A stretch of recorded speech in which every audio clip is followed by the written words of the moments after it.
Hosting Hannity right now. All right. Thank you, Mark. And welcome to this special edition of Hannity, the Trump Agenda. I'm David Webb in for Sean tonight. President Trump taking aim at allegations of bias at the FBI and blasting the fake news dossier. We'll talk about that in a moment. The president tweeting earlier today, wow, at Fox and Friends, dossier is bogus. Clinton campaign, DNC-funded dossier. FBI cannot, after all this time, verify claims in dossier of Russia, Trump collusion, FBI tainted.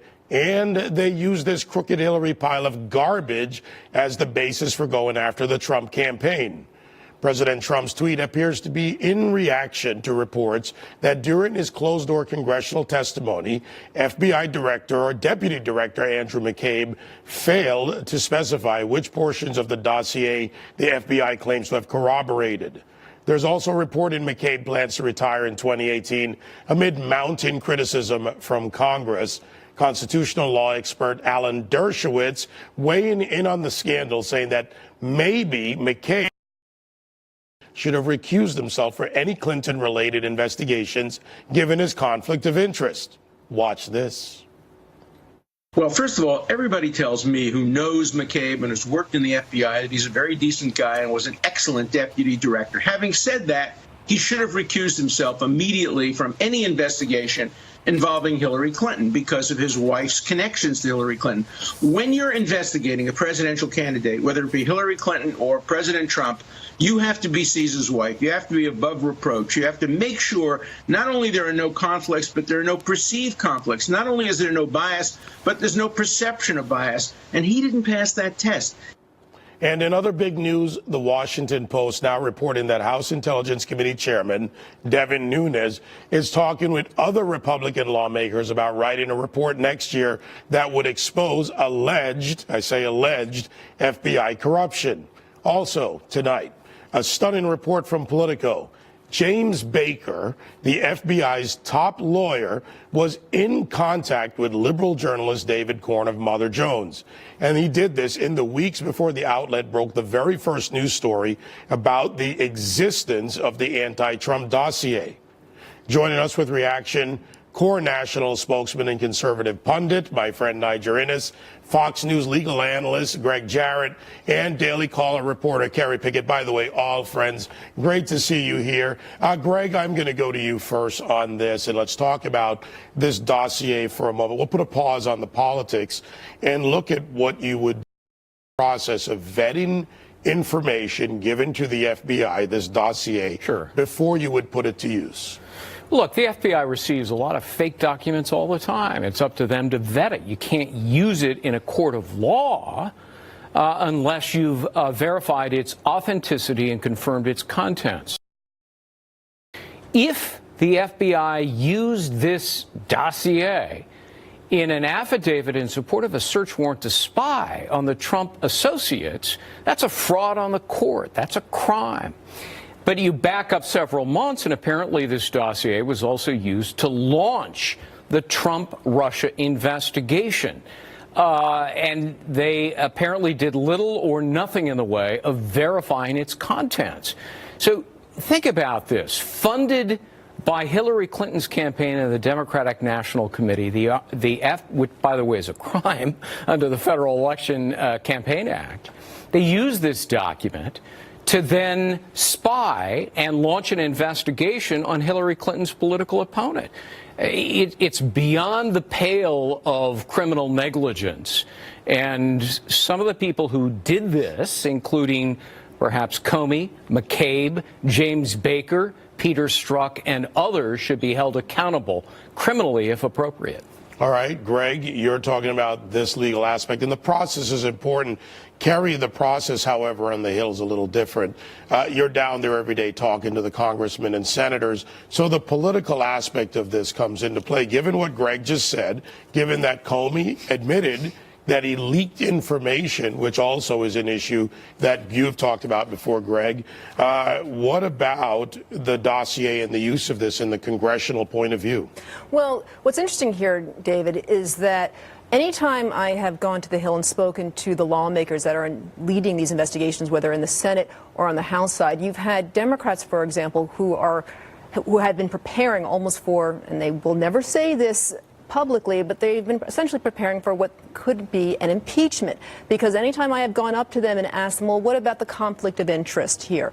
What about the Podesta group? What issue that the dossier is not verified? The answers have always been, I haven't heard about that yet, or that's not important. On the Republican side, however, you go up to them and say, well, what about, say, the Donald Trump Jr. emails and so on and so forth? They've been more on the defensive, looking to say, what can they do to defend Donald Trump to make sure that he doesn't get impeached? And remember, how did this start? This started off with, oh my goodness, the Russians ended up meddling in our elections. We have come so far from that, David. All right, so that's the Hill view, the legal view. Now turning to Niger Innes, our friend out there in Las Vegas. Big gambling out of Democrat quarters, Niger. Kind of fits your town of Las Vegas. But the media has been carrying this, be it Greg's points about the legal aspect of this. We've talked about the process here, I think, more than I've seen on most media, and Greg explained that. Kerry looks at it at the Hill and what they're proposing. What about the media's handling of this? The media, the establishment media, outside, of course, of Fox News, which I actually don't consider to be establishment, has been egregious in their silence. The Washington Post has this on the masthead, democracy dies in darkness. Well, no, actually, democracy died in darkness with the creation of this dossier. You know, for these never-Trumpers out there and these left-wing folk that hate Trump and suffer from Trump derangement syndrome, I just want them to think about this hypothetical analogy. All right, it's 2008. We all jumped into a time machine. It's 2008. And the John McCain for President campaign prepares a dossier using a former British spy and using intelligence gathered on Senator Obama by Israeli intelligence. That information, that dossier then, is passed off to the Bush Justice Department and/or FBI, and they use this dossier to not only wiretap Senator but to launch an investigation on Senator Obama. The outrage would be deafening. They would be calling for John McCain to not only be impeached, but be given the death penalty. And so the deafening silence by the establishment media, and the fact is, it's more than deafening silence. They are actually going along with the talking points on supposed Russian collusion based on a dossier, and their entire case is built on a house of cards. All right, so, we'll stay on the facts here, Greg. Let me go back to you on this.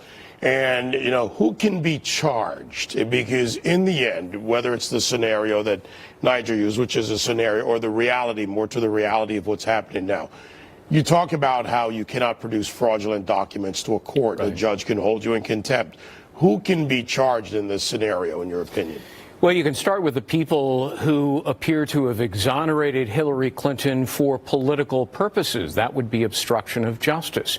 If that involved Peter Strzok, who apparently changed the critical wording in the exoneration statement, you might also include McCabe as well as James Baker. We just don't know. Congress needs to get to the bottom of it. Wish there were a second special counsel to investigate Clinton, Comey, Lynch, McCabe, Baker, Strzok. Then you have John Orr, his wife, who worked for Fusion. Bruce Orr, yeah. Bruce Orr, rather, his wife. You've got Andrew Weissman, another. I mean, there's a cacophony of problems here in the sound that's coming out. Which is exactly why you need a second special counsel. I'm not sure that Jeff Sessions at the Department of Justice, with so many Obama holdovers still there, is capable of actually conducting a fair, objective, neutral investigation. I think there needs to be a second special counsel, and there's more than enough reason and evidence to demand one. All right, Kerry,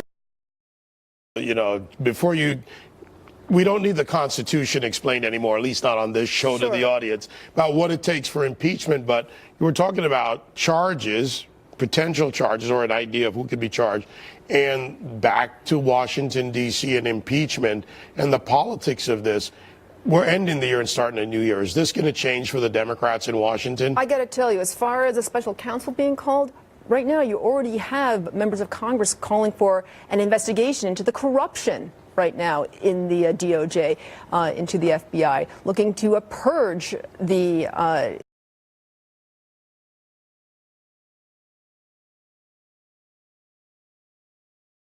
in less than 20 minutes. So if you're Harvey Weinstein or Charlie Rose,